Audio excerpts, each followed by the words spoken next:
All right, why don't we get started? Good afternoon. My name is Jeff Joseph. I'm the president of the Software and Information Industry Association. So glad to have you here today. Welcome to our event on Democracy Affirming Technology. We're focusing on restoring trust online. This gathering was organized by our friends at CDT, the Center for Democracy and Technology, and SIIA. I'll start today with a brief introduction of SIIA and an overview of our speakers before I turn it over to Alexandra, Reeve from the CDT. For those of you who don't know us, SIIA is the principal trade association for the software and digital information industries worldwide. We represent just about 500 companies and associations that provide information and content that helps drive the global economy. Now, we're committed to creating a healthy environment and a life cycle for the creation, dissemination, and productive use of information. In our ever-evolving digital world, however, the problem of malign content has been growing. Today's event highlights the consequences of misinformation and methods through which trust can be restored online. Aided by digital network effects, misinformation is now more easily proliferated and distributed than any other time in the history of the world. It has become almost a digital arms race. The rise of computing power and artificial intelligence has enabled the creation of new tools to combat digital misinformation, but also has resulted in new forms of creating and disseminating harmful information. These new forms and their progeny make detecting and addressing malign information far more difficult.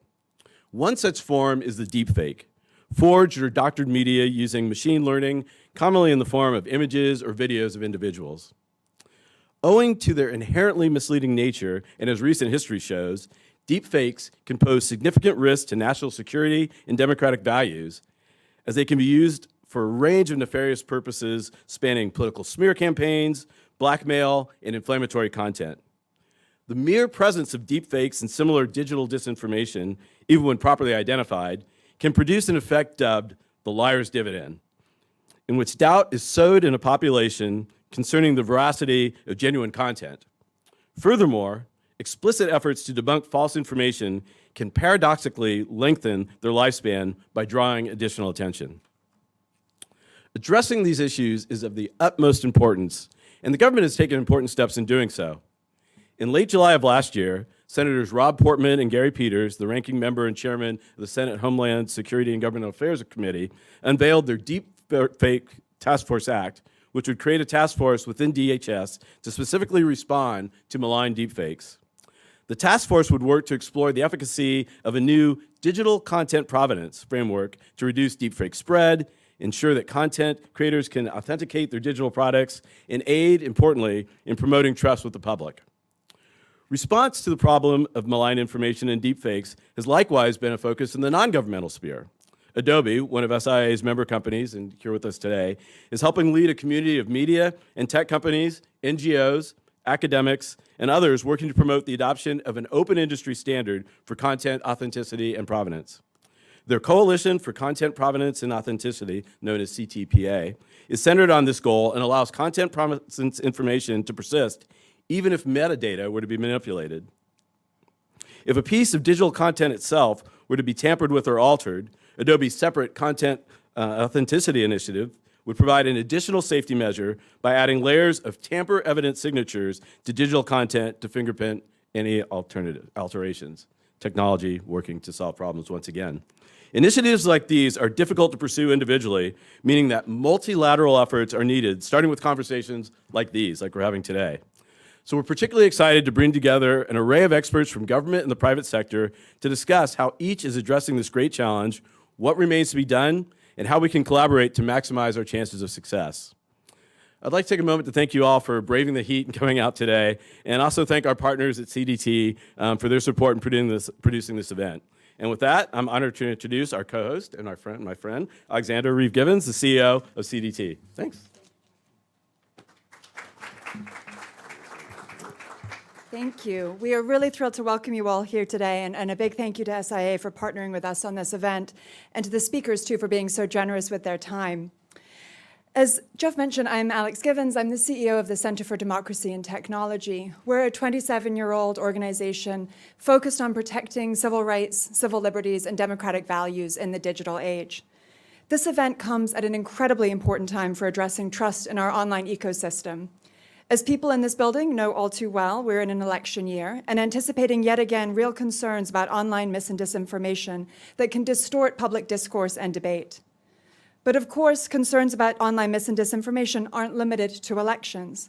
In the national security arena and also in the domestic context, there are risks about doctored photos or videos triggering conflict or domestic unrest. For human rights defenders, journalists, and regular citizens following Russia's war in Ukraine and other conflicts, doubts cast on the authenticity of an image can help perpetrators escape accountability. These challenges are real, and I'm glad that today we're going to talk about potential interventions to address them. One important approach we'll focus on and talk about very shortly is a protocol to help establish images' authenticity via digital provenance, an important example of diverse industry participants and civil society coming together to address a common problem. To situate that conversation, I'm going to zoom us out just for a moment. To my mind, this is one example of what has to be a multifaceted effort to help users navigate and be informed consumers of the information they see online. We've seen some progress on this in recent years, but we're still at an early point in the learning curve.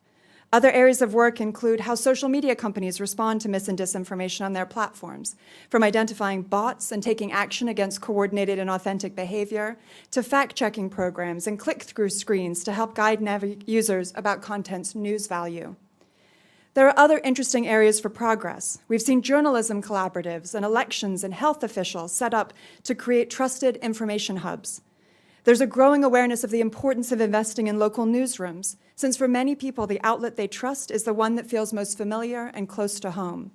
And of course, there's a growing focus on investing in digital literacy and ways to equip young people with tools to navigate the fragmented, sometimes cacophonous information age we live in. These are all important steps that build on and complement each other, and in each, there's much more we can do. One important note to sound through all of these conversations is about how we balance the value of verifying and amplifying authentic information and ensuring that we don't enshrine a hierarchy of approved and disapproved content that undermines free expression. This is particularly true in a time of growing authoritarianism around the world, where governments today are using misinformation laws to silence political opposition and pressure social media platforms to take down content they dislike. The US and other democracies must be thoughtful and hold ourselves accountable in how we approach these questions with a commitment to democratic values and the free exchange of ideas online. To make a tangible connection from that note to today's conversation, there are instances when it's deeply valuable to know that an image was taken by a trusted source at a particular time in a particular setting. But I posit that there are instances, plenty of them, where we should want and welcome creative adaptations of images, parodies, mashups of originals, or where people might want the freedom to share images wholly anonymously or without using special software. There's a risk that tools that help authenticate content could be misused to create new barriers. For example, to limit the images that are shared online to only a narrow subset that follow a specific protocol. That would be deeply harmful to regular users and in its own way impact users' trust in their ability to access information online. The folks who are gathered here today have that squarely in mind, and I hope today we can talk about that balance and the important ways we can work together to help achieve it. The phrase I return to most in thinking about these issues is one of user empowerment, how we can give users the tools to better understand the content they engage with without curbing the robust and democratic sharing of information and ideas. There's a lot of work to be done and good conversation to be had, so I'm glad that we'll have this discussion today. So thank you all again, and with that, I will invite up our first event, which, are we starting with remarks from Senator Peters? Wonderful. Hello, I'm U.S. Senator Gary Peters, and thank you to the Software and Information Industry Association for hosting this important discussion about preventing the spread of misinformation and deep fakes and restoring trust online. In recent years, we have seen an alarming and, quite frankly, unacceptable rise in online mis- and disinformation and the use of deep fakes, artificial intelligence-generated technology that allows people to misrepresent or manipulate images and videos. We used to be able to say, seeing is believing, and we could trust that video footage or audio recordings that we saw with our own eyes or heard with our own ears, so therefore it must be real. But now malicious actors can deceive millions of people by distorting reality to spread disinformation and forgeries. As all of you know, deepfakes have become easier to create and share, especially when coupled with the power of social media. This presents a serious national security threat with the potential to undermine public confidence or even lead to widespread panic and fear. And while there is great economic potential for the use of artificial intelligence, we must work diligently to strengthen media literacy and raise awareness of the potential for these tools to be used maliciously. As the chairman of the Homeland Security and Government Affairs Committee, I introduced bipartisan legislation to help the Department of Homeland Security better understand the threats deepfakes pose to our national security and our democracy. The bill I co-sponsored with Ranking Member Portman would establish a deepfakes task force to create standards and technologies for digital data and to develop a national strategy to address this issue. This bill follows our prior bill, the Deepfakes Report Act of 2019, which requires the Department of Homeland Security to report at specific intervals on the state of digital content forgery technology. I'm also leading efforts to protect sensitive data and train our federal workforce on the technical and ethical implications of using artificial intelligence, so our nation can compete with our foreign adversaries while also upholding American values and protecting civil liberties. My bill, the AI Training Act, which recently passed the Senate, will ensure that federal employees who procure and manage artificial intelligence receive training on its capabilities and its risk. Another bill I was proud to sponsor, the Good AI Act, which recently advanced in the Senate, will help secure the sensitive data collected by these technologies, ensuring AI is used safely and ethically to protect national security. And I'll also continue working to pass my Advanced American AI Act, which continues to build on these efforts by encouraging American entrepreneurship to advance AI and ensuring federal agencies using AI are also focused on protecting privacy, civil rights, and the civil liberties of the American people. You all play an enormous part in these efforts, and today's event is a great opportunity to discuss what else we can do to protect our national security and democracy as these new technologies develop.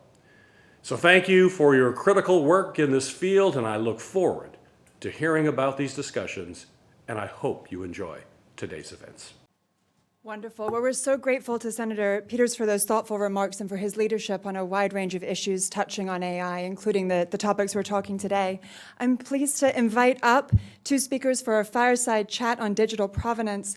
Paul Lekas, the Senior VP of Global Policy at the Software and Information Industry Association, and Dana Rao, who's the Executive Vice President, General Counsel, and Chief Trust Officer at Adobe. Thank you. Thank you, Paul.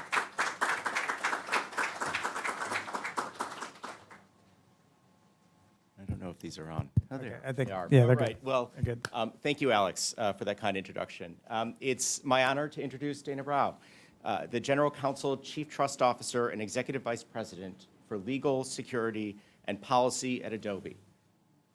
Dana is charged with advancing a unified strategy that leverages technology, law, and policy to strengthen Adobe's products, services, and reputation as a company that employees and customers around the world can trust.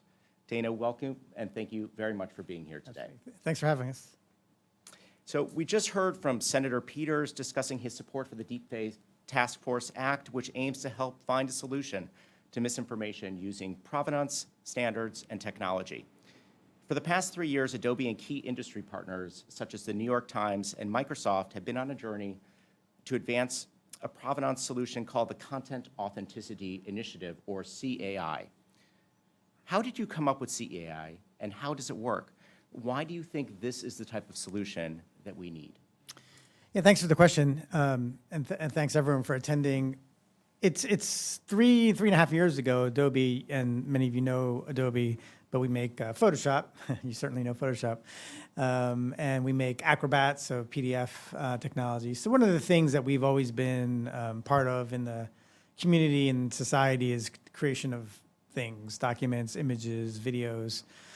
And so 4 years ago, I was sitting with our chief product officer for the Photoshop product. We were like sitting on stage watching demos from our research team of like where AI was going in Adobe's product and how easy it's going to be for our creative professional customers to make image edits. Things that used to take them months and months, now we're going to be able to take them minutes, change the sky, change the face.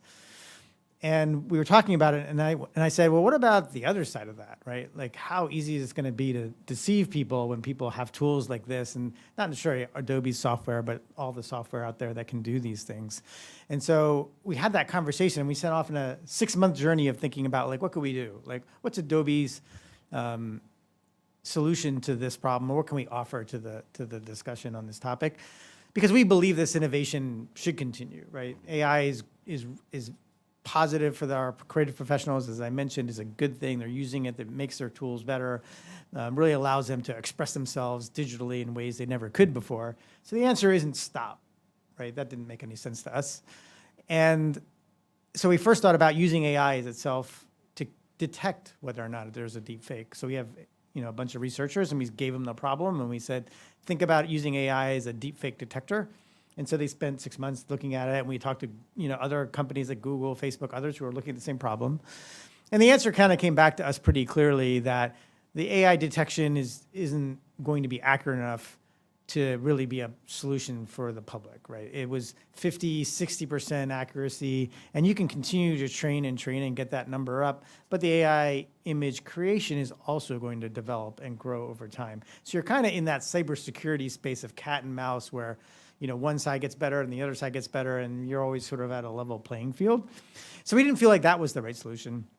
Another thing that we didn't feel good about was human content moderation.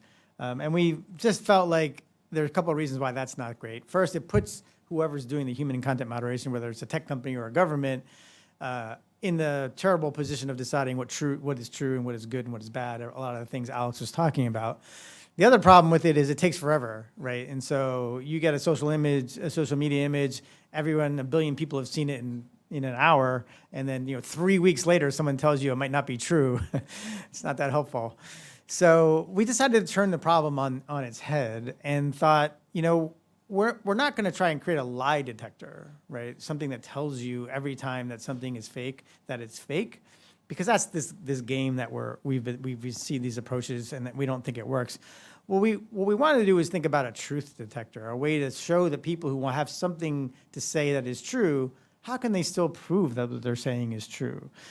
Because what we're worried about as we go forward, and as we thought about this 3 years ago, it's not just that you're getting deceived right now. You're seeing a video in the Ukraine war and it's not true, and this thing happened, but it wasn't true, and you're forming a policy or decision based on facts that never happened. That's a problem. The real problem is once you realize that you can't trust images and videos, or as the senator said, seeing is no longer believing, you're not going to believe anything that's true either.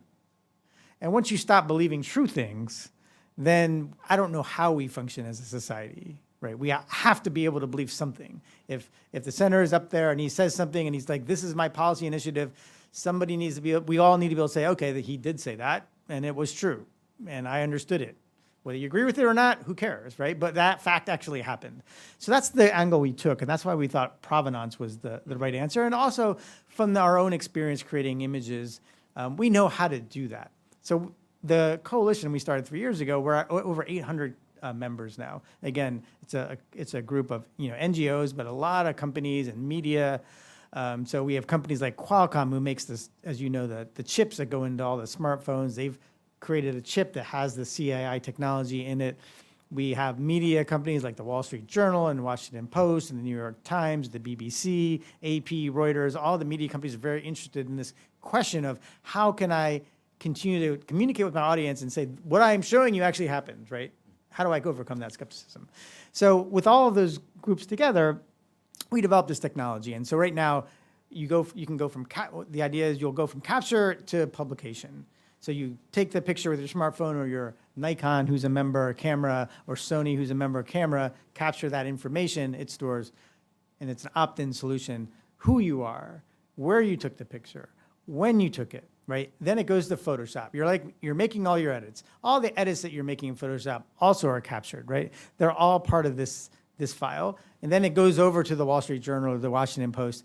Their editor makes edits to it. Those edits get captured. Finally goes to the social media platform. The image shows up. It's got an icon. You can click on the link. You can see what happened to the image.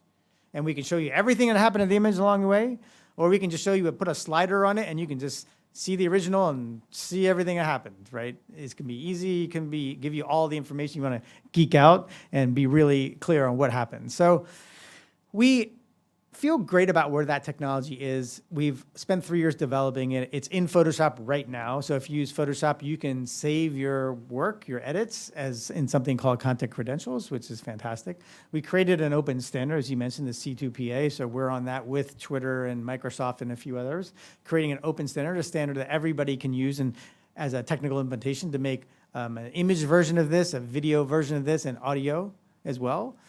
And then just last month, we created the open source version of our technology. And that is taking our technology, the one that's in Photoshop right now that captures that data. We made it open source. So anyone can just take that, put it in our own tools. Because we're not trying, this is not a profit center for us. We're not trying to make money off this. We're just trying to show a way that we can all have this common understanding of facts again, because we think that's important for democracy. We think that's important for society. And because of our leadership in this technology area, we felt it was a role we needed to play. Yeah, no, it's fascinating. It sounds like you're really trying to empower the users on the internet, and working with some of these partners sounds like a great way to do that. You know, the New York Times, for example, because they do host so much content on their website. What do you see as the next step for the content authentication initiative?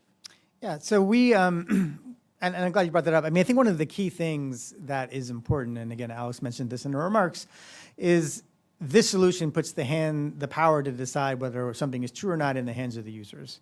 So there's no judging that goes on. The information gets captured, it gets shared, the user looks at it, and they say, do I believe Senator Portman said that or not? Right? And they get to decide. There's no government that's deciding. There's no tech company that's deciding.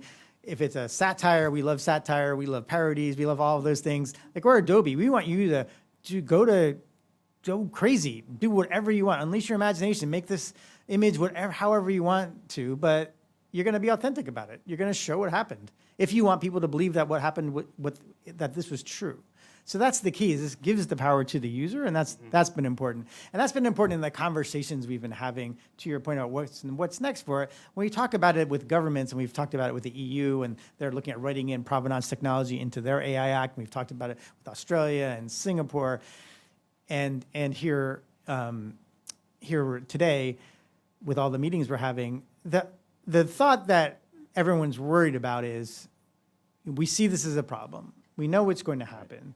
But we need this neutral way of solving it, because there's people on both sides of this issue, as there are on every side of this issue. Some want more control, and some want, less control over this solution. And this goes right in the middle and just says everyone gets to decide for themselves. So we feel like that is an answer that so far has been speaking to most of the governments, because we really do see a government role, and that government role is more around education. It's really around educating the public that you can't always trust what you see and hear, but there are tools that can help you figure that out for yourself, right? That has to be something the governments take on as part of this. And then there's another piece of it that we're looking to just to elevate the discussion, right? Like we're doing here today, having this conversation where people understand that this is a problem. It's an extremely important problem, right? We have to solve this ability to trust in facts. And this is one of the tools that you're going to be able to look at and say, we can use it as a solution. So you spoke about the U.S. government, the Singaporean government, some of the other governments. One of the reasons, a main reason why we're hosting this event in D.C. today is because the topic of misinformation, disinformation is attracting a lot of interest among policymakers, including those on Capitol Hill. How do you see the government partnering with the private sector to try to address these problems, either through CAI or other methods that you're exploring? So the Deepfake Task Force Act that we just mentioned, that's an investigation to public-private partnership into the question of whether or not authenticity and provenance is a solution to disinformation. And I think it's an important investment for the federal government to be making, because we need to do the work to see what are the solutions that are going to make sense. We believe this is one. There are other potential solutions out there. So having the work done of analyzing it with both private companies who truly understand the technology and where it's going, and public institutions, both government and NGOs, who understand really the values of democracy and want to be able to speak to those, bring them together to make sure that the solutions we end up choosing fill both constituents. I think that's really important. That's what this act will help do. But that's the conversation we need to do. We need to bring people together, public and private, in any way possible to have this conversation. We don't want the public, we don't want the government just to pick a path and just legislate, right? That doesn't always lead to the best solutions. And so we need to make sure that's an informed discussion. They understand what AI, they understand where AI is going, they understand what deepfakes are, how they're made, and how you can solve for the issues. And together, I think we can come to a solution. Yeah, great. I think we're very close to time, but I just have one additional question. What do you see in terms of next steps to truly scale up this sort of technological solutions? We'll be hearing today about a number of different technological solutions that can address different problems out there in the internet ecosystem. But how does this become more ubiquitous? Yeah, so we're right at the cusp. I'm really excited to be here because the journey to get to an open standard, which we released in January, which was, I think, broke all records for standards creation. It's just 3 years. I mean, for those, actually, guys, some applause maybe would be awesome. Thank you. So that was great because we really need to show that this is not an Adobe solution, right? That this is a group of people, it's an open standard, anyone can do it. And then really the next biggest milestone was the open source kit that we created, because there's a lot of companies without our resources who can't build the technology that we did. And so making it available. So now is the time where people can adopt it. So Nikon took that, for example, and they're building a prototype with that open source software right now. So now we're at the time where companies can take it. So I feel good that this is the inception point, having this conversation, getting awareness out, getting the federal government maybe spotlighted in different ways, like the Deep Fake Task Force Act, or a hearing, or different ways of bringing attention to it.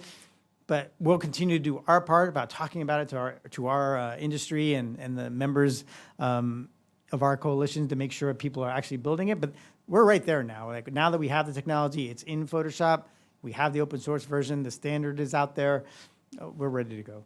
Great. Well, thank you very much for being here today. It's fascinating. We wish you good luck moving forward on this project. Thank you for having me. Thanks, everyone.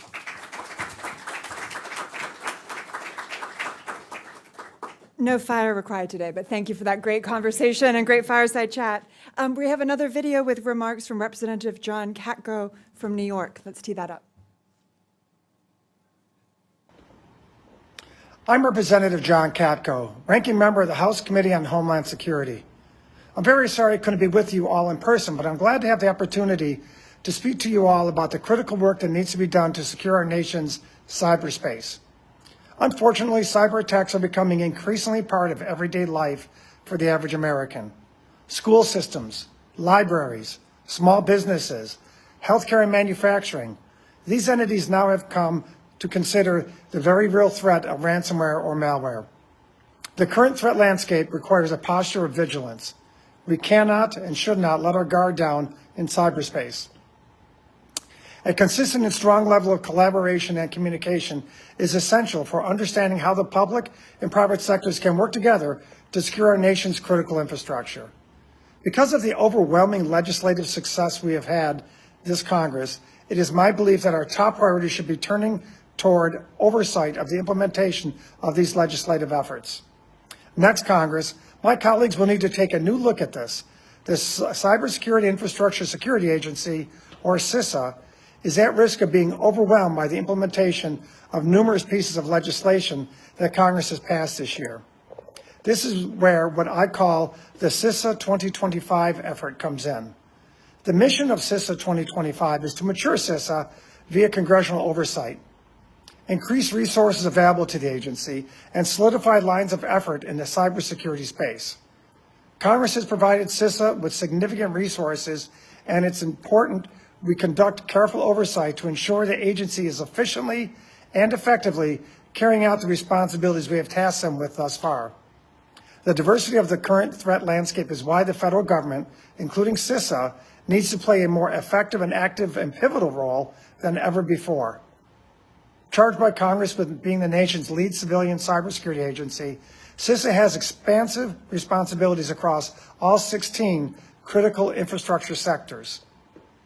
Since becoming the ranking member of the House Committee on Homeland Security, it has been my focus to mature CISA as an agency and solidify the roles and responsibilities of the disparate federal entities charged with cybersecurity authorities. I believe CISA should be and will be a $5 billion agency, and it's critical, and I mean critical, that it harnesses the resources and responsibilities we have given it as it continues to steadily grow. Recently, Director Easterly made an important observation with which I strongly agree. We are now at the point where we need to move from information sharing to information enabling. That's what she said, and that's what I agree with. The discussions in Congress over the past decade have centered around information sharing, which is certainly important.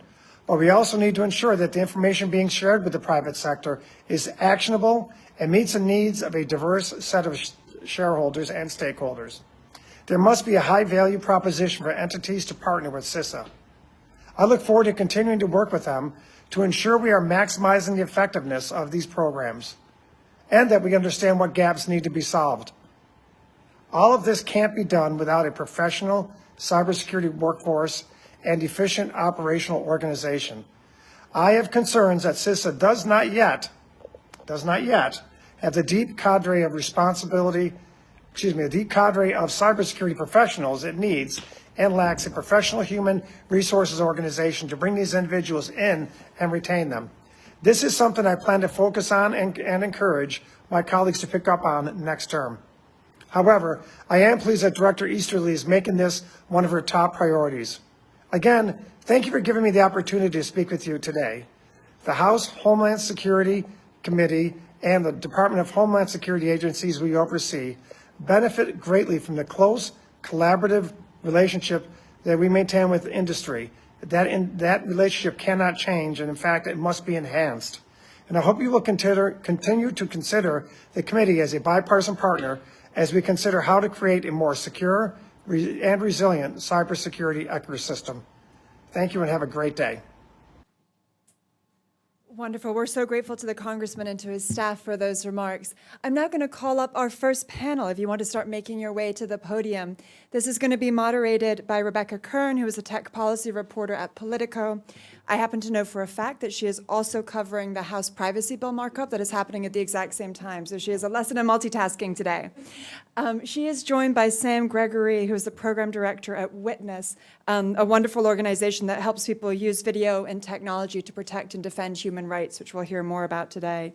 Hodan Omar, who is a senior policy analyst at the Center for Data Innovation, and Caitlin Crockett, who is senior advisor to the White House Gender Policy Council. Rebecca, I'll pass it to you. Please take it away. Thank you. Thanks so much. We have a lot of problems to discuss before our panel today. We are the panel to discuss the problems of deepfake and malign information campaigns and how they pose a national security threat to us. So just to go down our panel and ask you to define some of the biggest problems you are tracking in your areas of research with deepfakes and malign information campaigns today, and some of the biggest threats these are posing to national security, just to start off where you're tracking these issues. Hodan can start, yeah. If you want. So as a policy analyst, I think there are three kind of types of concerns that I'm sort of tracking. The first is misinformation in elections, which we've heard about a little bit already. The second is kind of non-commercial use cases or non-commercial use of images and videos, so things like an individual using, or creating a deep fake or a realistic looking image. It's not working. There you go. A realistic or a deep fake of perhaps a realistic looking pornographic image without a user's consent. And then third is commercial use cases. And I think sometimes this can be slightly overlooked. And a kind of, when you think about commercial use cases of deepfakes, think of celebrities, actors, high-profile individuals. They make a lot of money from the use of their likeness, and deepfake technology has advanced to the point that their likeness can be created digitally. What happens when they are not able to fully control how that is used, and what are the policy implications of that? So, for example, in Florida, there's a museum that is created a kind of virtual version of the surrealist painter Salvador Dali. He died in 1989. Is this what he wanted? Is this what his estate wants? If there are profits being made from this, what are the tax implications of that? There are all these sort of policy questions. And I think for all of the concern areas, what happens when we move to the metaverse? We talked a little bit about this earlier, but not just AI developing, but as augmented and virtual reality develop, what happens when we kind of combine these different technologies? What does a deepfake look like in the metaverse? What are the policy considerations there? I'll follow as next in line. It's great to be here. So the work that Witness does on deepfakes and authenticity and provenance springs out of our history as a group working with human rights defenders and civic journalists globally who try and create trustworthy information and challenge falsehoods. And the research we do has really been following two parallel tracks for the last 5 years, and I'll talk about what we've learned in that. One is an initiative, and I think it's the only globally inclusive initiative on deepfakes, which we frame as Prepare, Don't Panic, which has talked to people who face existing mis and disinformation, gender-based violent threats about what they fear with advanced forms of media manipulation. And the second has been a focus on authenticity and provenance. This whole area of work actually came out of the human rights sector because they built tools to validate and prove war crimes over the past decade. And so from very early on, we've had an interest in how do you prove what is trustworthy, how do you show what's been manipulated. A few things that we have seen in the problem area now around those two areas. The first is that there are a whole kaleidoscope of threats that deepfakes potentially exacerbate, right? And I think that's why investing early in some of the solutions and thinking about how we address them is really important, right? So when we talked globally, and that includes, of course, the US, people pointed to existing challenges that journalists have in verifying information and under-resourcing of the media. They pointed to the existing problems of gender-based violence that target women in the public sphere and the private sphere with manipulated images. And they pointed to the reality that many countries' governments target their citizens with manipulated images. It's not just a nation-state problem from outside. I think the other thing, and hopefully we'll come back to it later, is they also said that the majority of the manipulation they encounter are so-called shallow fakes, which is someone taking an existing image, miscontextualizing it, manipulating it, sharing it. And so as we think of solutions, they said, pay attention to deepfakes, but make sure your solutions work across the spectrum of manipulations. The final thing I'll say, and I think this relates to a national security framework, is in some senses, high-level politicians are the best protected in this context of deepfakes and inauthentic content. So many of the solutions we build are oriented towards both national security and national-level politics. But the integrity of our democracies relies on everyone else being able to participate. It relies on human rights defenders, journalists, local politicians, and they are the ones, not only in the US, but even more so globally, who are left out of the solutions. So as we talk about solutions as well, I really want us to focus on how do we develop solutions that are globally inclusive, protect people who exist in truth-telling environments that are complicated, where privacy is compromised, where you can't trust your government, all of those factors. So again, let's reflect in the solution side the needs of a diverse global set of people who want to share trustworthy information or have to challenge falsified or untrustworthy information.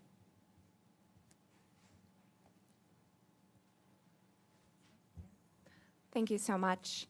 And so as both Sam and Hoden have noted, the concerns that the Gender Policy Council, the Biden-Harris administration really have at the nexus of national security and gender-based violence particularly are recognizing that significant volume of deepfakes and inauthentic content is designed with a specific intent to discredit, shame, and silence women, and particularly those with intersecting identities. And also noting that it's happening at varying levels of digital sophistication, so you don't have to be an expert or equipped with specialized tools. For example, this group's familiar with, no doubt, AI-enabled notification apps that create images where people appear to be nude without their consent, and that those are proliferating at an alarming rate. But what's really important here to us is that regardless of authenticity, the experience of harm that victims of these non-consensual intimate images in particular experience can be devastatingly real. It affects their personal and professional lives, and it impacts their mental and their physical health. But also importantly, fake and authentic sexualized images, they're threats, they're warnings, and they're clear signals to women leaders in particular by both state and non-state actors that they must cease and desist from public and political life. It's part of the adversarial toolkit. And so it's a concern for national security because we know the rising threat of authoritarianism is often built on and strength tested through minimizing the space for and voices of women leaders and activists. And also to note that the effects and magnitude of these consequences is greater than any one individual that is targeted. There are implications for our democracy. Disinformation based on gendered and identity-based stereotypes and sexuality. It's a threat to our democracy because it undermines citizens' rights to impartial and fact-based information, and that then can lead to the makeup of democratic representation and threaten pluralistic and inclusive societies, which is really our shared goal here. Thanks for running down your areas of research, and this is really helpful. So, Sam, you alluded to shallow fakes, and could you kind of explain the difference between those and deep fakes and the prevalence you're seeing of one versus the other? You and I were talking about that separately, and I found it really interesting because I think we all think deep fakes are a lot easier to create than maybe they are, and it's really shallow fakes we may be seeing more of online. Yeah, so both the research work and the very direct field work of Witness, so we work in many different global disinformation and human rights contexts. For example, right now, Ukraine, 99.9% of what we see I would not consider a deep fake, right? They are shallow fakes, and that is the phrase that people use to describe a video or a photo from one place that is claimed from another date or time, a video that might be lightly edited, for example, to remove content from within it or at the ends, or that might be a video that is slowed down, right, to misrepresent someone's physical demeanor or health status. And those are the prevalent forms in both mis and disinfo campaigns, domestic and international, as well as across a range of different theme areas. So we could say that about Ukraine. We could also say it about COVID, mis and disinfo. And I think what's really important to know is that that continues to grow in volume and diversity, right? So in Ukraine, we've seen increasing numbers of live stream shallow fakes, someone sharing a live stream claiming it's from another place. New platforms like TikTok are inherently based on the idea that you can remix and make it easier and easier to do this. And all of these are part of, a trajectory, and I think this is important as we look at solutions, and going back to what Dana said earlier, understanding that deepfakes are part of an evolution, right? They are a tool for editing and manipulation that builds on the existing ones. So as we think of solutions, we should be thinking on the continuum of what we can do around shallow fakes and deepfakes. There may be deepfake-specific solutions, but what we heard very clearly globally was don't neglect the problems that exist right now. Make sure there are solutions to them. For example, reverse video search in a platform like YouTube or Facebook, and tools for authentication and provenance for people who want to show where their media comes from. Yeah, and we heard discussion from Dana about C2PA's technical standards that that were issued earlier this year. How can you guys see those being beneficial to helping identify the provenance of misinformation and deep and fake videos? And how do you envision it being adopted globally now, going forward? I can speak to that because Witness was very deeply involved in the standards development. About 4 years ago, we published a report called Ticks or It Didn't Happen that was all about the key dilemmas to think about in building authenticity infrastructure. So we came to Adobe and others early on to talk about what we saw as the pros and cons of this. And the pros are super easy to understand, right? People can understand where their media comes from. It's about user empowerment. It's about thinking about showing your work, right? Which is, we know that as a phrase, maybe in so many different contexts, academic and creative. We've been very deeply involved on the Content Authenticity Initiative, and then we're part of the C2PA developing the standards. To your question, I think the really key moment, I think it's really important now, sitting here on the Hill, that we think about how we get this right? And Dana was referencing kind of where we're moving to now from, developing standards to implementation. Witness led the Threats and Harms Task Force in the C2PA, and I want to credit a standards body for actually trying to think proactively about what you want to prepare for in a potential technology and actually naming the threats. And we named about 50 threats and harms that could go wrong. But I also think we need to name the ways in which we can address those. So how are we going to make sure, as this gets implemented, that people can create media without sharing their identity, can redact and edit media, right? Creatively, but also maybe to protect their safety. And I think it's important to be clear-eyed about the leadership role of the US here, right? Is that, and I will say candidly, when I heard Dana mention Singapore, I instantly thought about the role of the Singaporean government actually in creating fake news laws that mandate things like journalists having to declare their identity. I think we have to be super cautious about these standards in the context of how we look ahead to how they might be used by governments that want to track their citizens, want to think about it, many of the areas Alex mentioned. So they have tremendous possibility now in institutions like C2PA. They're coming from a great place. How do we now move forward? If I could just add, I think there are so many types of standards as well. Thinking about how are there standardized protocols for the ways in which we document the training data that's being used and the models and the hardware and experimentations, and are there standardized protocols for the ways in which we track capabilities and are able to really identify what the capabilities different researchers have, and what we're hearing, I think, from researchers and from the academic stakeholders is, no, we don't really have enough of that. And I think the problem is if you're not able to really identify those things, then you're not able to really understand the state of play. And if you don't understand the state of play, then you can't strategically plan forward. And I think one of the things that the United States has been historically very good at with standard setting is taking this approach of really bringing in academia and having it be industry-led and really engaging every stakeholder that needs to be at the table. And so I think this is something that the US can do well and should do well.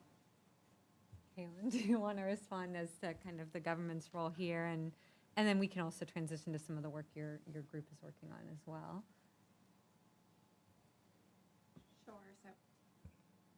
Sure. So I think that in all of this, whether we're talking about, thank you. I think that for all of these challenges that we're discussing, the focus here is that, as you said, it needs to be interdisciplinary and multisectoral because we're not going to innovate ourselves out of these problems, but we're also not going to legislate or regulate ourselves out of these problems either. It's a combination. It's a both and. And while you're speaking, I wanted to see if you can speak to the Biden administration's latest presidential memorandum establishing a task force to address online harassment and abuse. It was announced last month.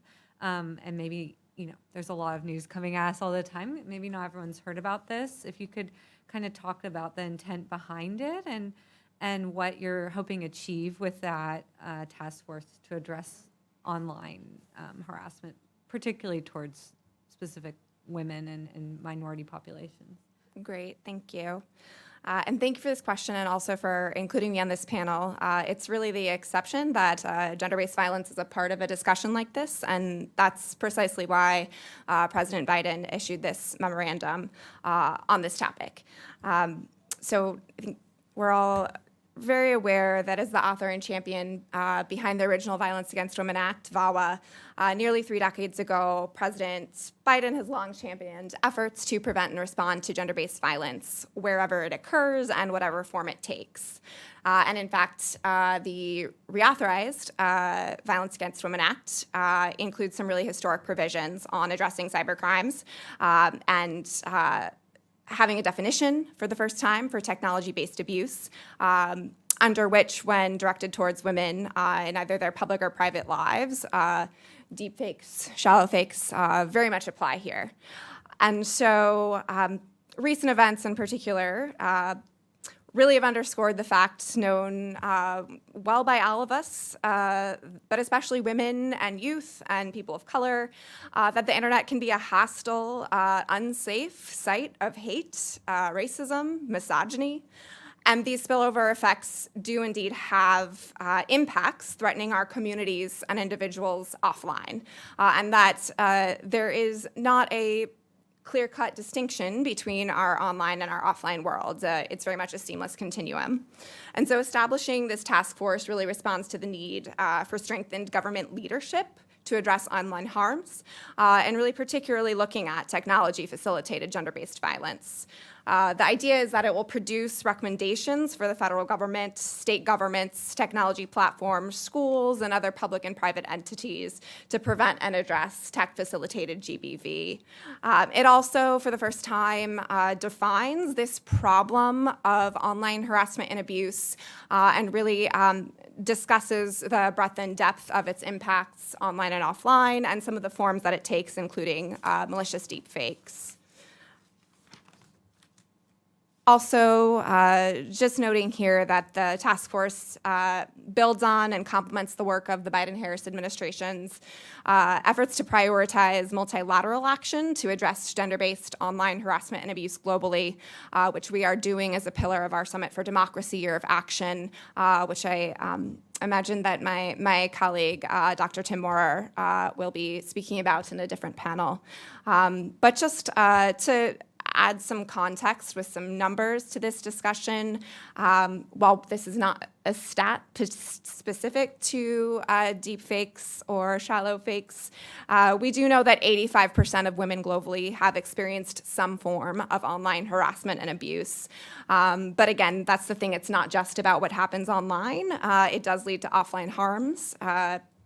They very much can lead to physical and mental health impacts. But importantly, there is a chilling effect for women leaders, human rights defenders, journalists that leads to documented self-censorship, disruptions to their political contributions. And so this is something that we really want to do is shift the conversation, stop minimizing these harms and saying that they are online only, and really give survivors real support. And I mean, obviously, so much of our lives are lived online, and particularly with the pandemic, we've become so much more reliant on technology to communicate, and particularly social media. And I just kind of wanted to speak to, or if you guys could speak to, kind of trends you're observing on social media. I mean, as Sam referred to TikTok, and there's a lot of new evolving technologies and apps people are using today, wherein a lot of misinformation, disinformation, gender-based violence and attacks occurs, and it's really up to these companies so far to moderate. I mean, we have Section 230, a law from 1996 that really does put the power in the companies to yes, take down content, but also they won't be held liable in a lot of cases. There are several exceptions, but in a majority of cases. So I just want to see kind of how you guys are observing these companies address these challenges, since we have an absence of federal legislation stepping in currently to stop a lot of the disinformation we see on these sites.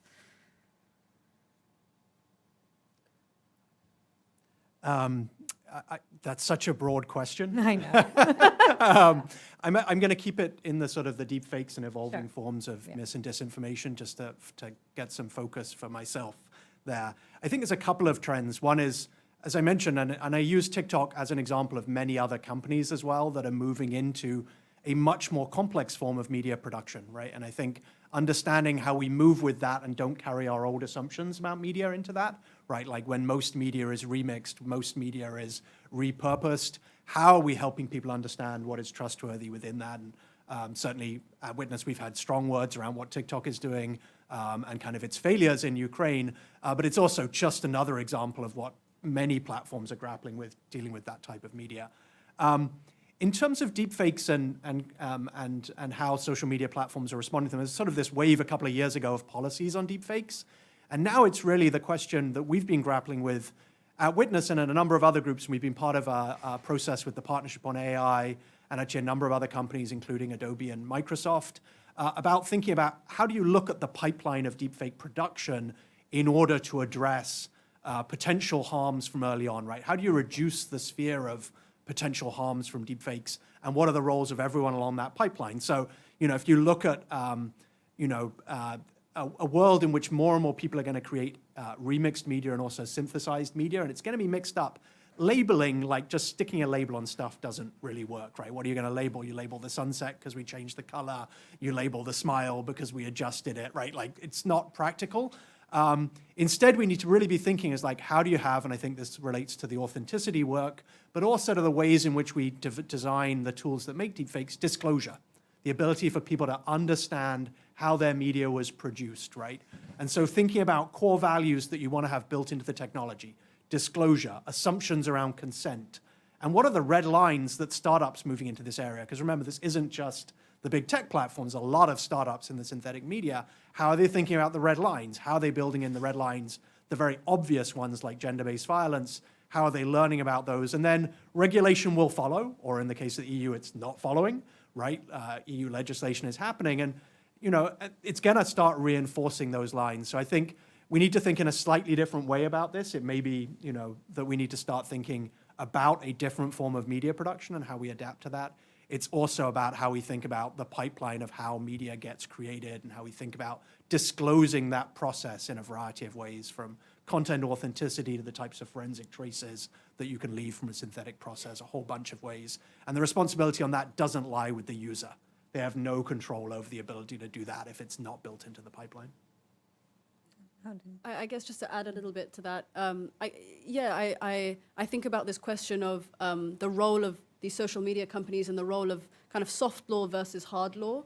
And I think that, it's like, Kaylin says, that you can't necessarily legislate yourself out of this problem, in part because, states and the country as a whole is limited by its jurisdiction, and this is a global problem. And in many ways, there are certain benefits that come from soft law and the role of social media companies in addressing mis and disinformation. One of those is that they are able to kind of have this global applicability and also this responsiveness. We've been seeing campaigns online to ensure that we keep pictures of people who are breastfeeding up because that's something that people want, and it's not necessarily something that we want to censor. And social media companies are able to be responsive to that in a way that I think, top-down government might not be able to be as responsive, and the kind of slightly slower moving political process. And so I think there really is a balance of what the government needs to do and also where soft law is really providing and improving and kind of supporting what hard law does. And are you tracking the EU laws too in this space? Not necessarily. I have an EU colleague, but yeah, you're US. So yeah. I am We'll US. get to that question. Yes. I would just add to that echoing prior remarks, just that any whole of society problem, one that is truly borderless, does require whole of society solutions and approaches. So again, it's not just the tech sector, it's not just regulators or government, but what is really essential is that we have civil society and we have researchers, and we are centering impacted communities and survivors in particular with this work.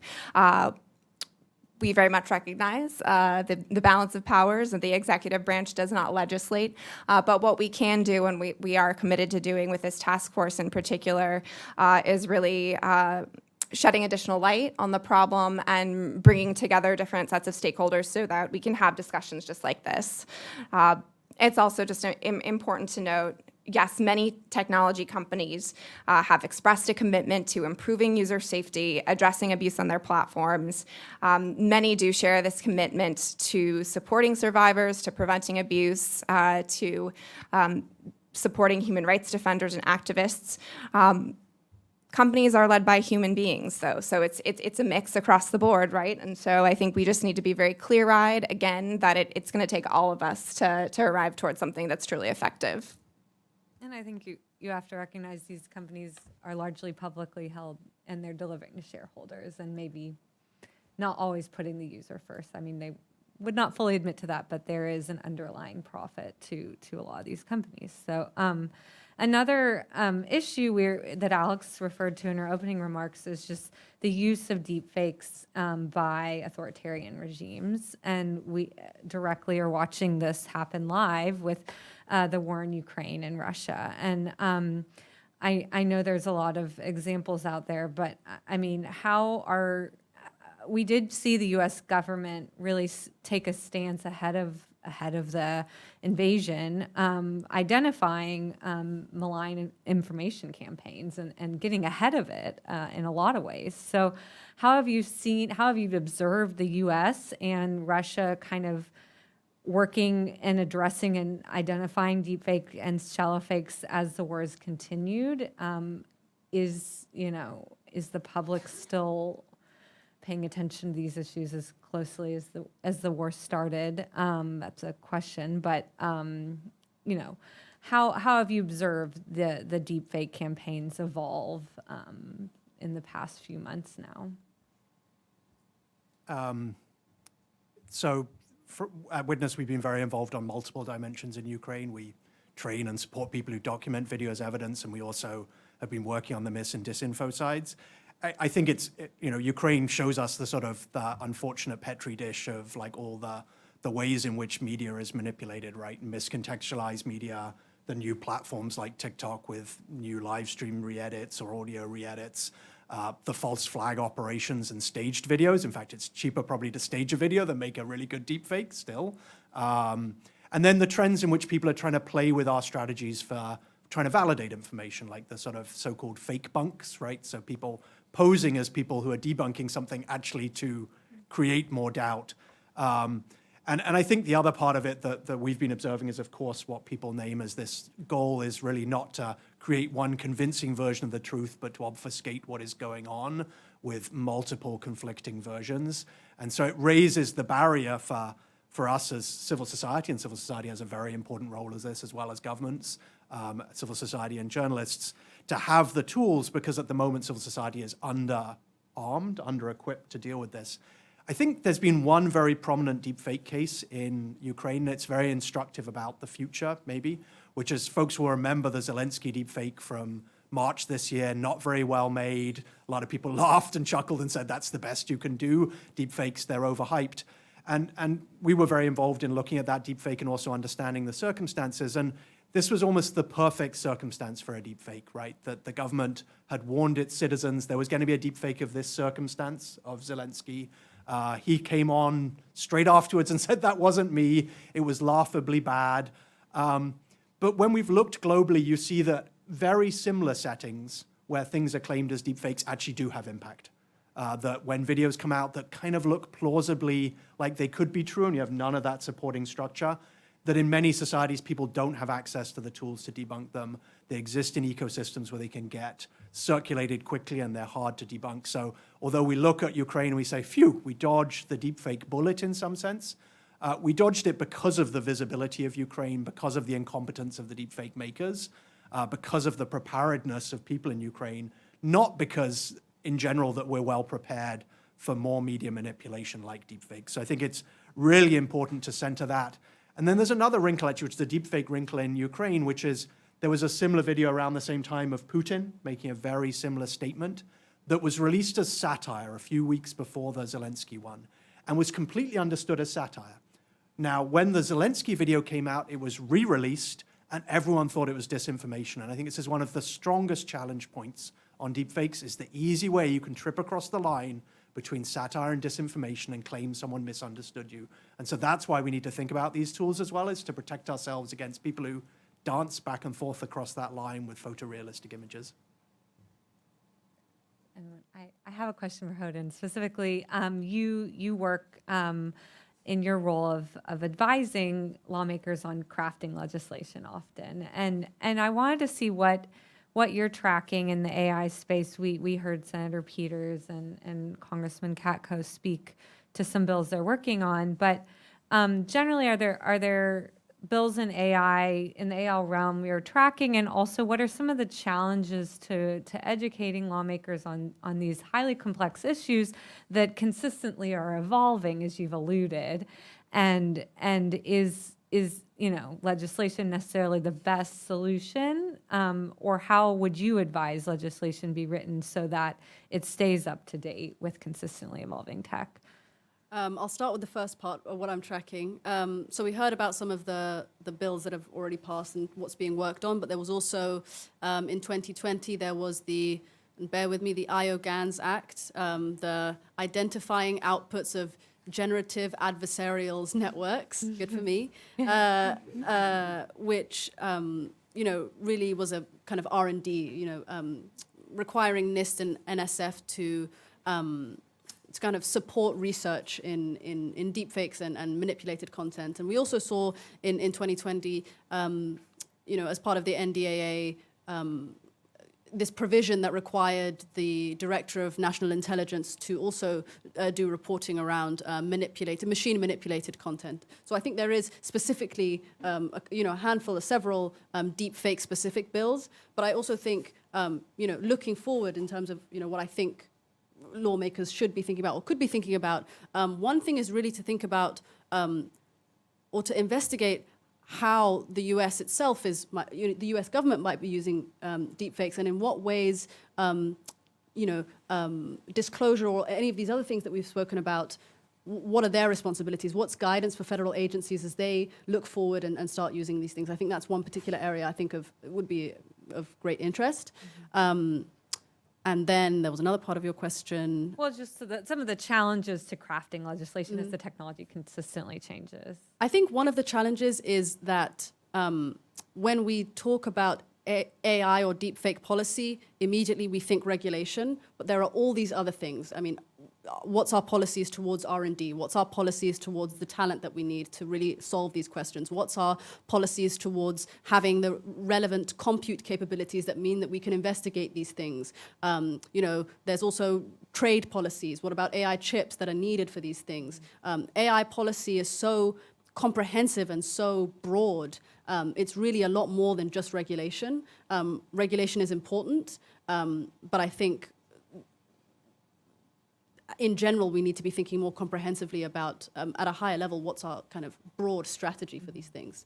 I do actually have a report coming out on this next week, so feel free to follow up. Good preview there. Yes, so we have to wrap up, and wanted to just kind of see if each of you could quickly point to, and Hoden did preview a bit of it, but what is one area or solution that you could see a private or the public sector do in the next several years to help address or combat or identify the threat of malign information campaigns and deepfakes? Like one area you find promising. I'm not saying it will happen, but I can begin, and I think just very quickly I would double down on what we've heard about digital literacy. All high school students, both here and across the pond where I'm from, and he used to be from. Civics is a required class, but today, to really engage in physics, you have to be able to understand online media, and those two things used to be separate. How do we bring those two things together? Yeah, go for it. So I have a wish on solutions, which is, as we look at a range of solutions that we think about them as global, non-exclusionary rights protecting, and protecting creativity as we go forward, as well as defending against mis and disinfo. I think looking at authenticity infrastructure through that lens is important in the coming years, and there's real potential. And I think looking at detection of maliciously created deepfakes, but doing that in a way that creates access globally for people who are going to need to be on the front lines of that fight. It's no good if it's only the highest levels of the US intelligence agencies who have that. If you're a journalist in Myanmar, Georgia, or Brazil who's just confronting it right now, we've really got to think about access to detection tools alongside broadly available rights-protecting authenticity infrastructure. So I think just a plea as someone who comes from the gender-based violence survivor advocacy world, which is just, if you can build it, doesn't mean you should, is a good question to always think about, and particularly because too many of the builders and the doers and the coders and the programmers are not those with lived experiences of being disproportionately harmed or targeted with technology. So really thinking about and just knowing implicitly these are not necessarily new forms of abuse, but they are giving old abusers new tools with which to abuse. And so just really thinking and knowing that building into these products, looking at safety by design really critically, and just understanding that whatever will be built will be misused and it will be exploited, and women and girls, gender nonconforming individuals, people of color are the canaries in the coal mine for much broader systemic issues and threats to our democracy. Thanks, everyone. This was really informative and hopefully teed up the next panel that's going to be speaking more to policy solutions in this space. So thank you, everyone.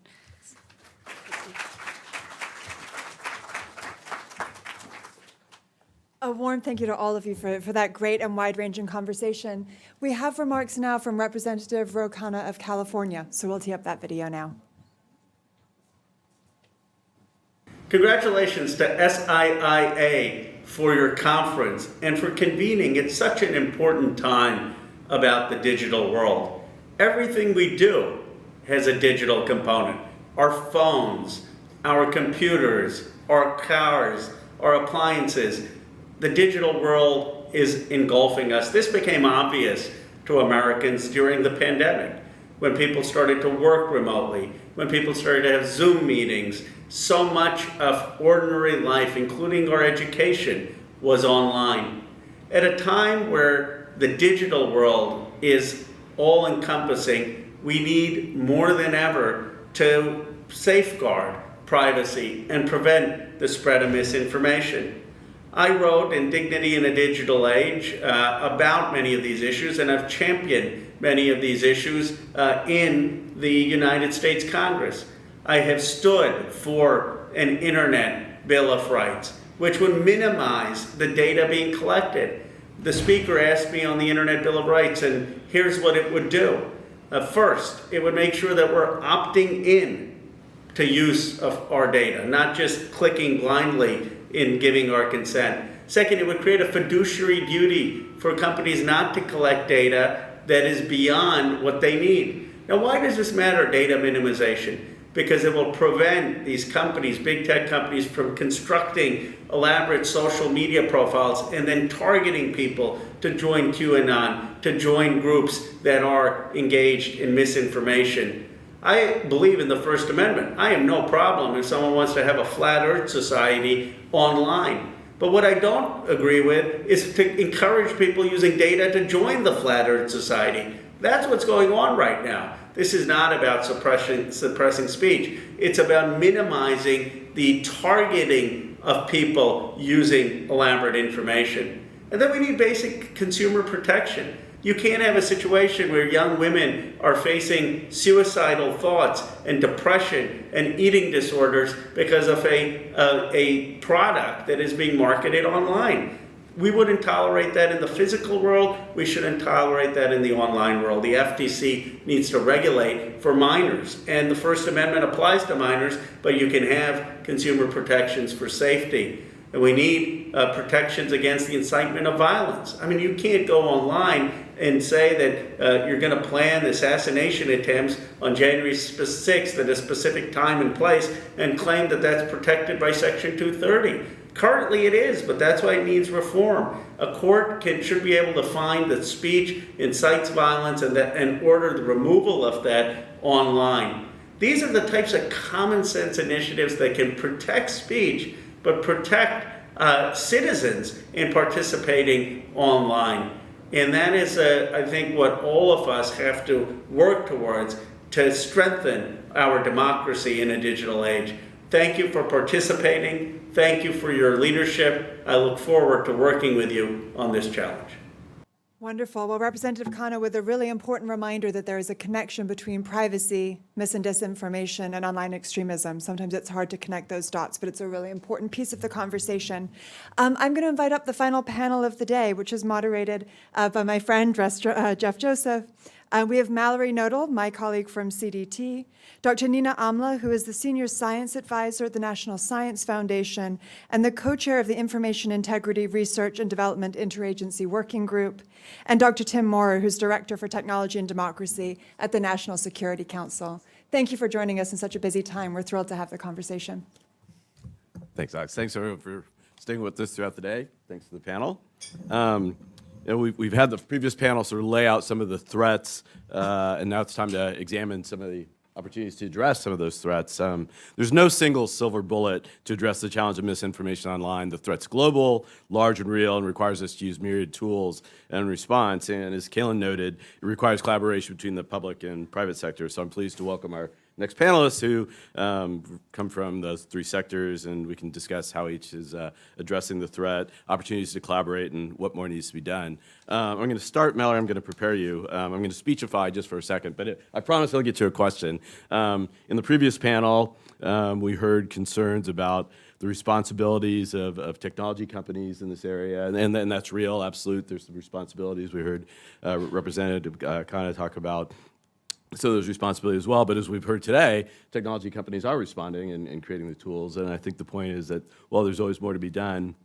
The companies we've discussed here today and others are taking some steps, but as you and I have discussed offline, there's a deeper problem. It's not just about technology, it's about online, but it's really offline, and some of these are just human behaviors. So I'm going to give you a softball to start. How do we address those offline behaviors that can lead to some of these negative online behaviors and misinformation? Sure. I actually think that there are some online behaviors too that are related to this that maybe aren't within scope so far. So I don't have slides, but I'm going to ask you to do a couple of visualizations since we are talking about media. I think it's good to have visuals. One, and maybe we'll draw from the modern day wisdom that every major social media platform is just screenshots of the other major social media platforms. So imagine, you're on your favorite social media platform and you see a screenshot of a tweet, and below that tweet, whatever the content is, you see a bunch of interactions, retweets, likes, and if that volume is really high, that actually gives I think people a sort of cue that, others have seen this, others have interacted with it, so it has some truth to it. And I think that's why we see the screenshot include those stats. Another visualization, imagine you're on maybe your favorite sort of messaging platform in group chat. Somebody sends you an image, maybe it has a title attached to it, maybe it's a screenshot from a website or a news website, and it's got a watermark on the image. But it's just a screenshot, right? That watermark didn't come from anywhere. It wasn't generated by any sort of truth-telling. It can actually just be added on. But again, that watermark is meant to sort of indicate that image is maybe trustworthy, even though it can be faked. But then I'll give you a last visualization, which is what was introduced during the pandemic. It's pretty ubiquitous now on the major ones, which is that there's content out there maybe about the pandemic, but underneath that content, separate from that content, is a little bit of a bump that tells you, maybe it doesn't actually tell you anything about the content, but it just encourages you to go elsewhere to learn more about COVID-19 or to learn more about your local election polling station or something. So these are behaviors that are really common and emerging as cultural behaviors online, but are not necessarily included in the scope of sort of trust in media. And I want to make sure we talk about them because I think that gives us an indication of it's not like there isn't trust online. It already exists in different forms. We might just need to be sort of moving it in a different direction. So we're sort of changing behavior, not introducing new behavior with something like online digital trust. So I don't know how long you want me to go on, but I have, I think I can stop there. Well, actually, I'm going to ask you to go on a little bit, Yeah, because sure. I'm fascinated, and we'll get to others as well. We've got a little bit of time, so please, go ahead. Yeah, I mean, I just wanted to talk about how we already have another area in the online world that engages the user in trying to verify digital information, and that's the sort of secure transport of web pages. So you see the green lock button in your web browsing. This allows you to, most people think of it as a security thing, right? You put your username and password in to log into your bank account, and that gets sent securely. And then you download a web page that has your balance on it. That also is sent to you securely. But another feature of that is authentication. It's actually your browser's authenticating that that website is trustworthy. Well, I'm going to get to that in a second. It's authenticating to you that someone has attested that they own that website and that they've authenticated it. But when we we've found over time that this TLS 1.3 is the standard responsible for that, because I also work in standards and especially internet standards. We found over many years that giving users too much information, too much visual information, too much even hovering over that, or differentiating some of these certificates are more trustworthy than other certificates, that doesn't work. Users need really straightforward cues, and they also, I think, need to be reminded that, you know, that sort of acknowledgement that there's someone who's behind that website who has authenticated the existence of that website doesn't actually mean you can trust it, right? So websites dedicated to misinformation can still get a TLS certificate. You can deliver malware with TLS certificates. It doesn't mean you should trust it implicitly because of the information it's providing you. It's more of a sort of machine-to-machine verification process. And I think that's kind of also in the realm where we should be teasing out some of the issues with trying to then give indicators and digitalizing the trust relationship with media. So maybe we can come back to some of the other stuff later. We'll talk about media literacy, and that's a segment of media literacy that I hadn't thought about, or technology literacy. Well, let's jump in. Tim, the White House has made advancing technology for democracy a core pillar of its foreign policy, as highlighted in December's Summit for Democracy. What can you tell us about the status of the administration's efforts to advance a democratic vision of technology? Thank you, Jeff, and thanks for all of you for being here today. Let me maybe provide a quick just overview for those of you who haven't been tracking the Summit for Democracy and what the White House produces every single day as closely as we do in the White House. The president, as you know, has been very focused on strengthening democracy, and be it at home or when he travels abroad, it is one of his focus areas of making sure that we highlight the importance and the historic moment we are currently in for democracies around the world. As we heard earlier today, Congressman Katko spoke about cybersecurity. We just heard Congressman Canna spoke about privacy. Senator Peters spoke about the specific bill focusing on deep fakes. And what Mallory was just highlighting is how we have different levels of levers that we can pull as we think about technology and democracy. There is the technology layer, the protocol that Mallory was just speaking about, or the solution that we heard earlier being presented with respect to deepfakes.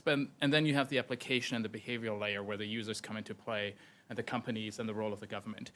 What the Summit for Democracy sets out to do is to be a vehicle to drive change across a number of different areas. And I would say that from our vantage point, focusing on technology and democracy, there are two main pillars for how we conceptualize the work that we do and hope to achieve in the coming years.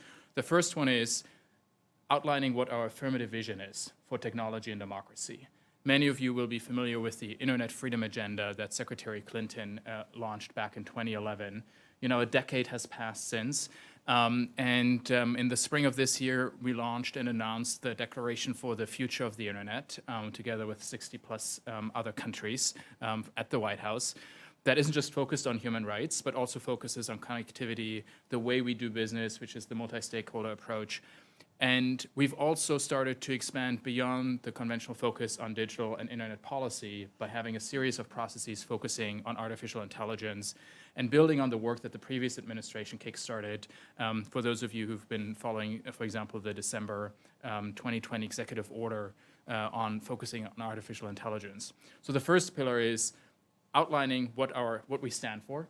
And this is very much with a view of there is a global environment, and there are some countries who have a different vision for what technology should look like and who controls technology. And then the second pillar is countering the improper use of digital technologies. And I think that focus reflects some of the lessons learned over the past decade, where if you think back to Secretary Clinton's speech, that was very much in the spirit of the Arab Spring, the use of information and communications technology to empower people on the street, and who were exercising their fundamental human rights. And as we know now, digital technologies can also be used to suppress those rights. And what we've done over the past year is taking a series of actions, be it focusing on foreign commercial spyware, be it focusing on transnational repression, where the administration has also been very clear that we are not only going to outline what we think everybody should be doing, but we are also taking steps to hold actors accountable if they're not acting in line with how we think they should and in line with international human rights.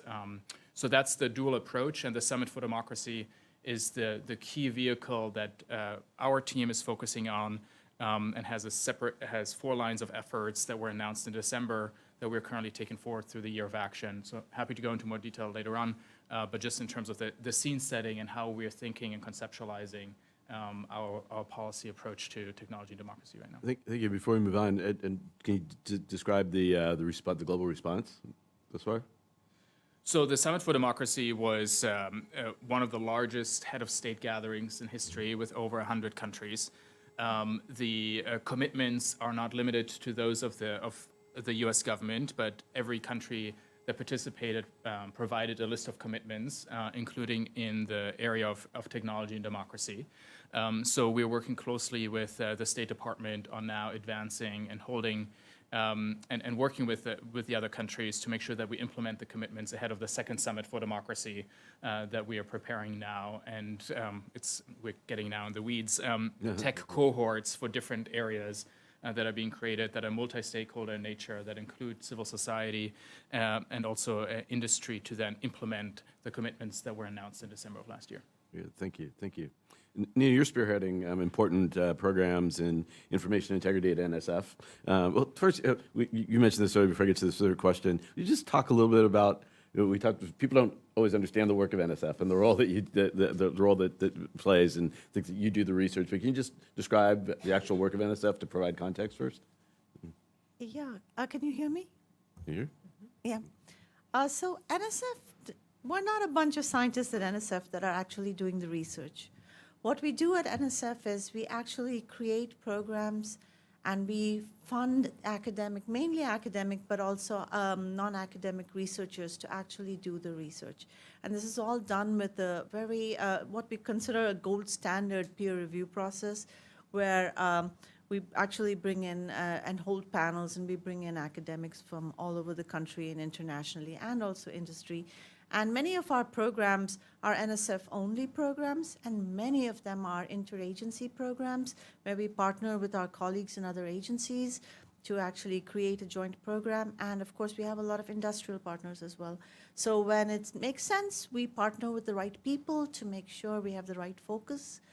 And our peer review process selects the best proposals and the best sort of research to fund. So it's not producing it, but providing a forum Enabling to identify it. and enabling. Thank you very much. So you specifically are spearheading some programs in information integrity with the interagency working groups. Part of this includes designing strategies for preserving information integrity and mitigating the effects of information manipulation that discussed on the previous panel. Can you talk to us a bit more about these programs and their current state? Right. So we have a bunch of programs at NSF. We have our flagship cybersecurity program. It's called Secure and Trustworthy Cyberspace. And it looks at many different notions of trust, information integrity being one of them. Security, privacy, and a whole host of others are also comes under that umbrella. This is a research program that is highly interdisciplinary. And that's one thing I thought a lot of people talk about it a little bit, but that's one thing I really want to highlight. I'm a computer scientist. I'd love for there to be a technology solution to this problem. But this is not. This is a socio-technical problem. It needs a socio-technical solution. We really need to really consider what is driving people to consume, create, and propagate this information. And we also, when we come up with interventions, we really need to think about how people are going to perceive those interventions.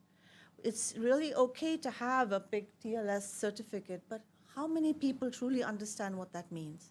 And how is it going to change their mind about changing their behavior and how they are using this digital media and things of that sort? So our programs are all, they have social, behavioral, and economic aspects to it. There's, of course, the computing aspect, there's the engineering aspect, and most importantly, I think I'll triple down on what Hodan said, the digital literacy.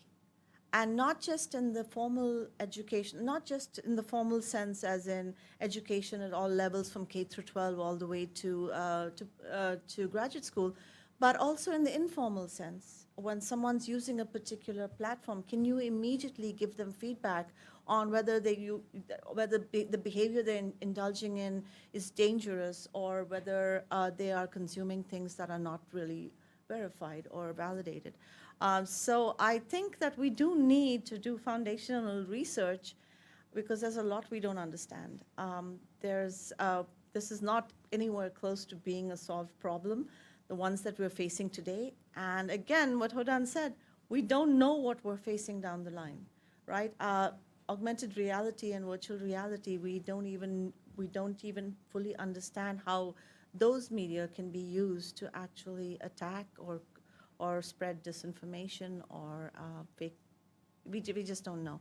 Those are threats on the horizon, and so we do need foundational research, we need interdisciplinary research, and we really do need to focus on education. We're rushing into the metaverse without any sense of how some of these behaviors may translate. I should have asked you my threshold question because you raised it there. So can you give us a sense of research being done to sort of, because again, it seems to me we can talk about technological challenges, we can talk about technological solutions, but at some point it's human behavior, and it may be exacerbated by what goes online, no doubt, or facilitated, but are we seeing research begin to look at these human behaviors and how we begin to address Yeah, so the program I mentioned, the Secure and Trustworthy Cyberspace program, took this approach 10 years ago. And a lot of what's being deployed right now has its roots in research that was done 10 years ago using this approach. So we're always trying to stay ahead of the curve so that we are ready when the challenge is actually upon us. But getting people to work together is a challenge. And we often, and we shouldn't, but often the way things work is you develop a technology, you deploy it, then you figure out what's wrong with it, then you start trying to solve that particular problem, and so on, and we are in this loop. And then education comes at the end, right? Then you teach people how to use it after you've designed it. So what we are actually advocating is that get these people together to design these solutions, and to have education go hand in hand with the development of these technologies so that when we deploy them, we're also ready to educate people on how to effectively use them. Again, Speechify and use it's technological digital literacy is important, but basic media literacy also needs to be part. How do I differentiate between an opinion editorial versus editorial? How do I understand what's real news source versus these mouse sites? Mallory, part of your work is focused on digital trust. Going back to sort of technology, you're familiar with a number of technological approaches to minimizing the risks that the misuse of AI technologies will have on the internet ecosystem and users. What solutions have you found to be most promising thus far? Yeah, and so I'm happy to go back to some of what I was picking up on before, where we can learn lessons from other technologies that have attempted this in the past. I think that we're all sort of getting at this place on the panel. There's consensus now that collaboration across many sectors and many different entities is critical. So if we go back to that visualization I had at the end, right, where you have a piece, either it's media or a social media post, and then the social media platform itself has inserted a pointer to you to go elsewhere and learn more information. That's an example of placing something in context, whereas I think the media itself cannot contain that. You need, and then the parallel with the transport security was that the browser is the thing that is telling you something about the website, not the website itself.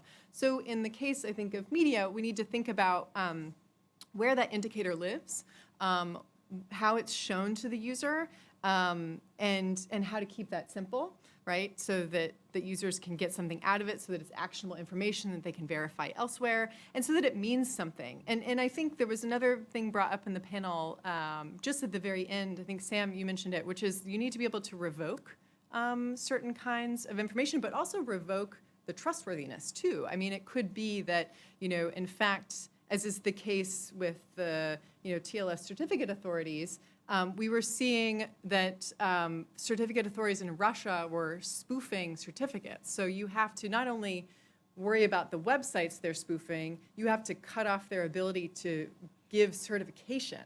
So that, in this case, would be the folks, I think in this scheme, they're signers. So they're the people that are sort of stamping the media saying that, yes, this photo was taken here and that was done. The signer would sort of, in a way, need to be able to revoke that, work with other signers in a community, set standards for that, be able to react in rapid response when there's been a breach or when there's been an untrustworthy piece of behavior. And that's all to sort of maintain, I think, what is the human side of trust, not the digital trust. Digital trust is very narrow. It's very specific. It's just a sort of machine communicating with machine.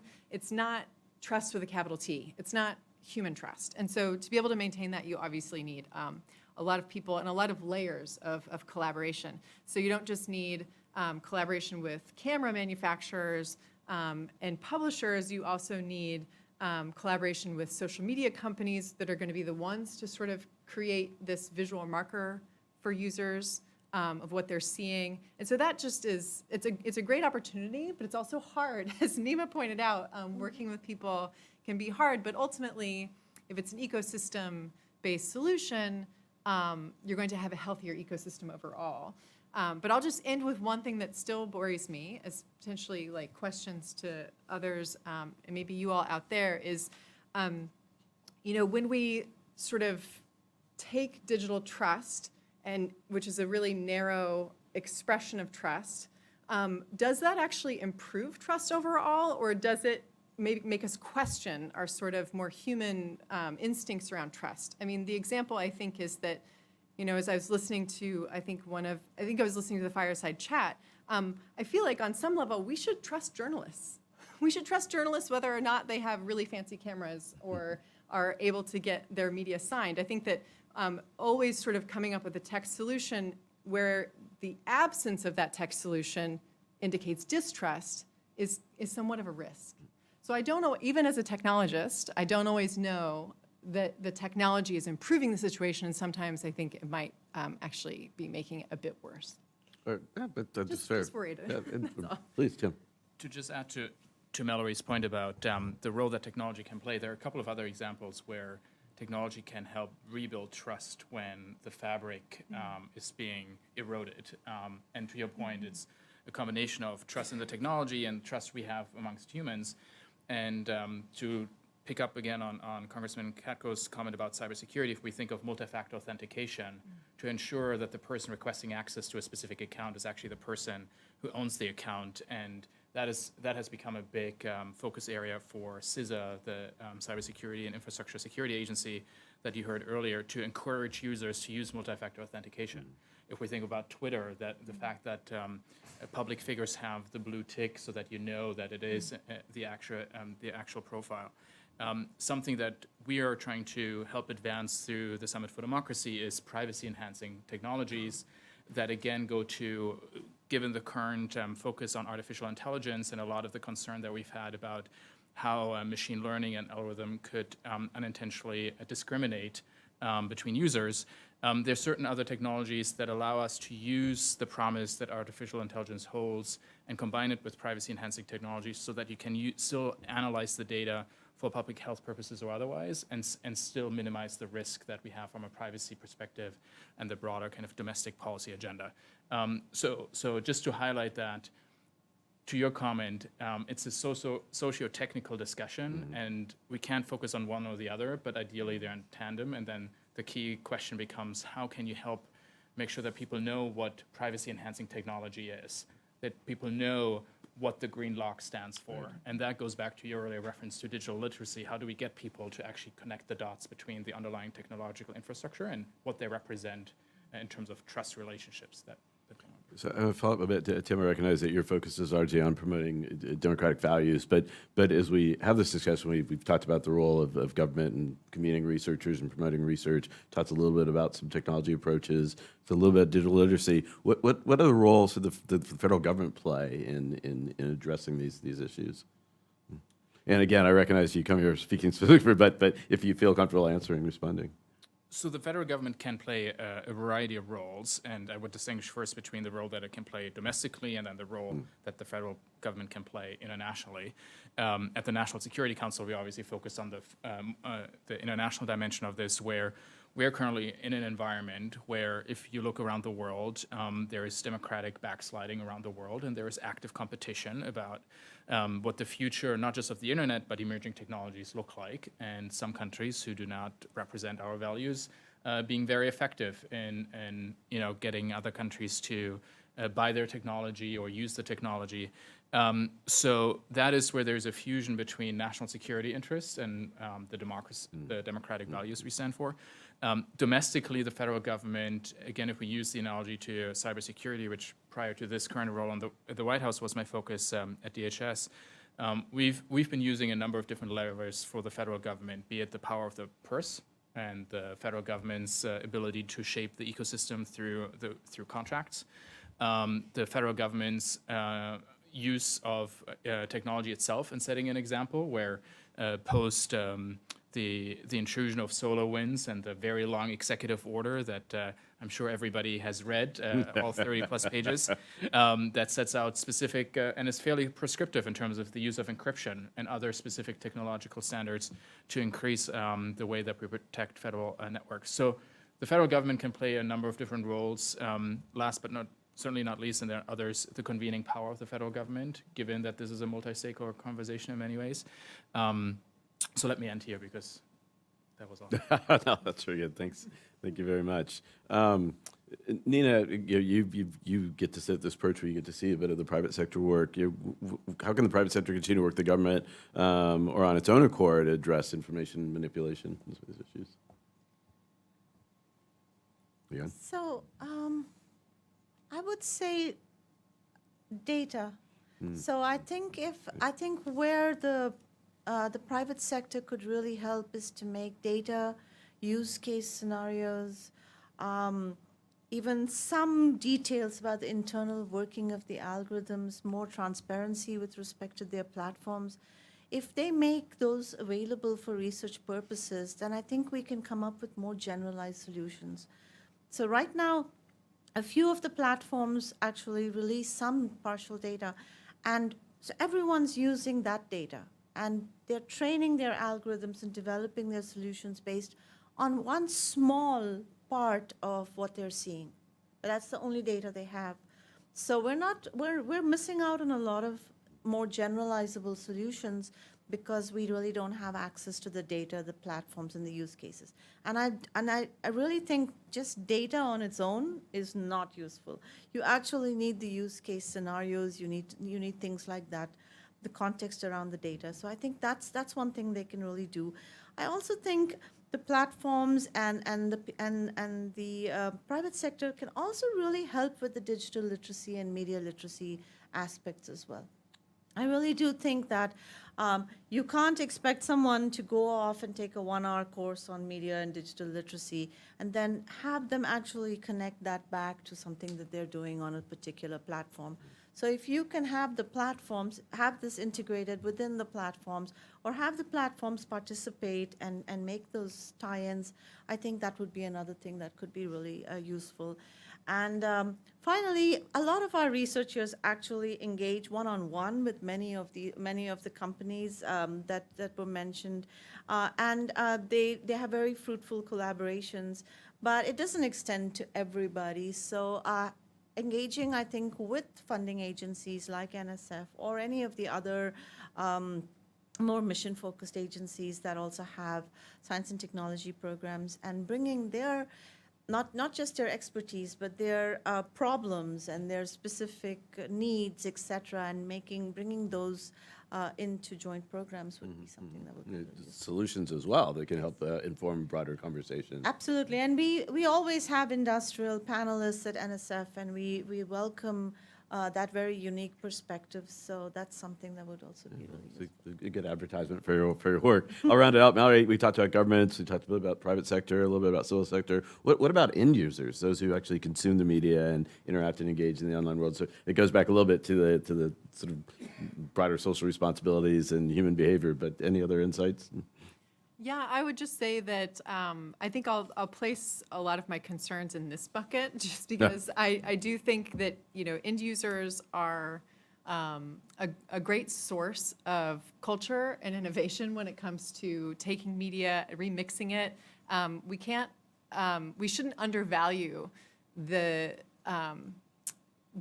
these sources, right? Where we're taking maybe things that are facts, but making them fact-y or fact-adjacent, or to make points, to make political points, to express oneself. And so obviously as public interest advocates and social justice advocates, we worry about free expression and the right to information, the information controls that can be introduced when in a data-rich environment, right? So the more data there is about something, the easier it is to control. The more data you have about users, the easier they are to control. Like these sorts of, I guess, sort of tautologies are really very much based on facts and demonstrable data. That we've developed an intuition around. We've been able to see. So just worry a little bit about that. That we should continue to, consume and encourage users to remix content. So it could just be that there are different realms here that we're talking about, right? And that the sorts of, I think the parallel I was making before about, transport security and authentication should really end, at a certain point, because the ability to publish on a website, should be a publisher, is very, very different than creating content. They should be considered really worlds apart. So where we are introducing software controls and technical architecture designs, because sometimes gatekeeping is important, sometimes making value judgments is important, sometimes being arbiters of truth is important. It's also, we should also be conscious of the end user realm is one in which there should be no controls of that kind. And that is not to say that there should be no accountability or no transparency, but that they're very different and they're operating different realms. So we should think about applying these kinds of solution with that in mind. But yeah, of course, end users need to be conscious of that as well, the sharing of information. And I would also say that there are different kinds of users as well. There are those with platforms and blue check marks that maybe should be held to a higher standard than those who are just communicating with friends and family and expressing themselves online. When you have a really high profile and you have sort of a verified presence, you need to be thinking a lot more carefully about the kinds of things you share and in the context you share them, and then what your audience will take from that. Because that human element of trust, or I trust this person, I follow them, they're famous, they're my thought leader, that is a lot more powerful, as we know, than any kind of icon or visual that we might find in a digital platform. And so I think we should include in the points that folks have brought up about how to educate end users and media literacy. We also need to think about that particular layer. I loathe to use the word influencer, but it is potentially a different kind of user. I think it's fair in this context. And I can go home and tell my teenagers that the word influencer came up at our panel today, so there's that. Don't tell them I said I that. won't, but I'll just raise it in general. And you know, the fact that the term fact adjacent is now a term that we use, it's just sort of underlies this problem in and of itself. We have a few minutes before I wrap up. Tim, I wanted to give you an opportunity to talk a little bit about the work of the Freedom Online Coalition, the declaration in terms of catalyzing governments to take actions, or where that stands. Just share that a bit. Yeah, and maybe for all of you, we are currently in the midst of the year of action between the first and the second summit, and have rolled out a number of initiatives where there are opportunities for a variety of stakeholders to become actively involved, not just governments, but also companies, civil society groups. The Freedom Online Coalition, which has been around for a decade, is something that the US will actually chair for the first time ever next year. It is now a coalition of 30 plus countries, and we've committed to strengthen and expand it. After a decade, there are lessons learned and best practices and recommendations that we are keen to now receive so that it can inform our strategic planning moving forward. Beyond the Freedom Online Coalition, there is the Declaration for the Future of the Internet that was just launched, where we want to make sure that it is effective and can be implemented and used in different contexts. And then we have a number of partnerships that were launched at the Summit for Democracy. For example, there's a university in Madrid that is taking forward what's called the Technology for Democracy Prize Challenge that is trying to identify and create a network of social entrepreneurs that are focused specifically on developing technology that supports democracy and focuses on human rights and creating that network. So there are different opportunities for either the technologists, be it civil society organizations, governments and industry, to really use this moment that we're in right now, not just with respect to the political momentum, but what the president keeps highlighting is that we are at this historic inflection point, and making sure that all of us who care about democracy and human rights seize this moment and try to drive action. So we hope you will join us on that journey in the coming weeks and months. Thank you. We look forward to it. I'm going to close with one last question. Rebecca sort of stole I don't know if she saw my notes, but she stole my question. But the one thing that needs to be done in each of the sectors that you represent, or what currently gives you the best hope? So I'll give you 5 seconds to think. And I'll start with Nina. I would say I'll go with 2. So interdisciplinary research needs to be done, not only to defend against today's problems, but to actually protect ourselves in the future.